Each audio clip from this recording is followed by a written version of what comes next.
Hi, my name is Greg Margolus. I'm from Colorado in the United States. I now live in the US territory of Puerto Rico. And I just met Swamiji, and I think he's a very, very sweet man. I think he's very sincere and very honest. And I wish him well in playing the game so that he can help you all and help himself to seek Shiva and not be deceived by Maya, which is not easy, but I'm happy for him that he's playing the game that he chooses to play.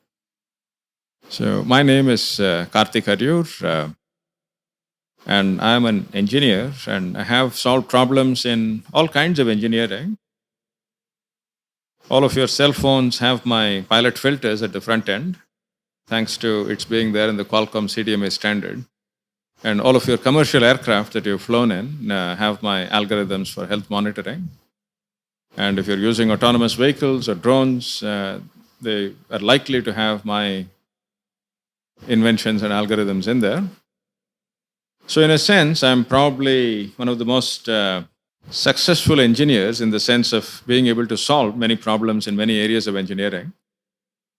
And it is all because I've been able to increase my intelligence all the time with the methods of our ancients.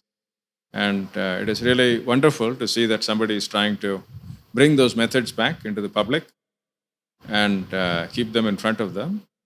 The impression that I had of Swamiji is, he was answering all the questions in a very clear and straightforward fashion.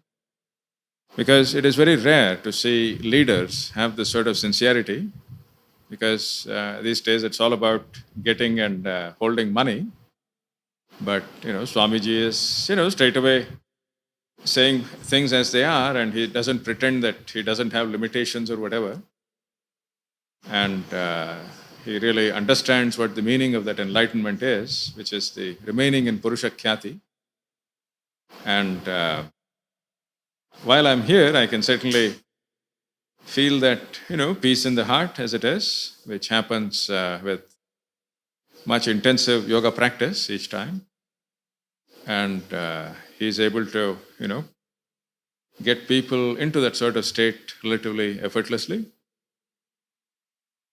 And you're all really, privileged to be around such a man. But one thing I would say here is that all the churches, palaces, huge institutions, right? They consume energy, maintenance charges, and things like that. I think we should go back to building systems like the ancient ashrams, which did not need very much of maintenance. They maintained themselves almost. So when Shakuntala was in the ashrama of Kanvarishi, you had the deer and other animals playing around in the ashram. You had fruit and other things. They had upadaru, all those other things in the ashram, all the medicines and things like that.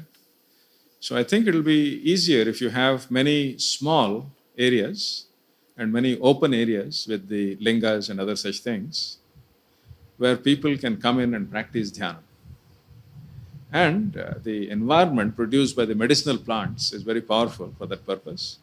The other thing that can be useful is have large granite platforms with the Dhvajastambham. What it does is it concentrates the electric field in the radius of a few square kilometers in that area so that electricity can get into the person that is performing dhyanam in that place. So I think, if you can move toward building things that require less maintenance, and they will attract the people who are actually wanting to meditate and put in a lot of effort at meditation.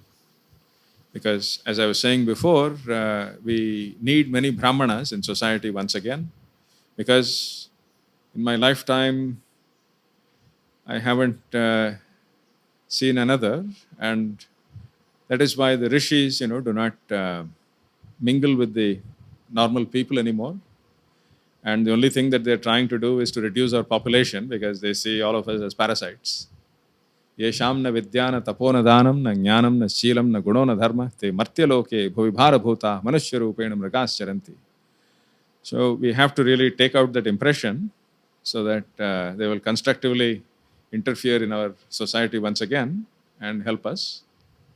But for that, we need more brahmanas, and for that, we need places where people can meditate without interruption for long periods.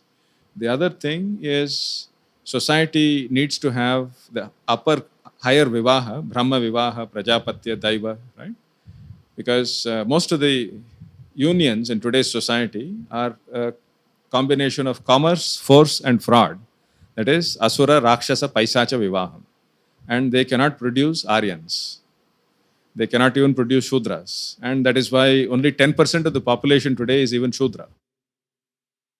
So that is why we have to bring in many good people together so that they can form better new families and then bring in the Devas once again as their children. And then I think we have a hope for making wonderful civilization all over. So thank you very much.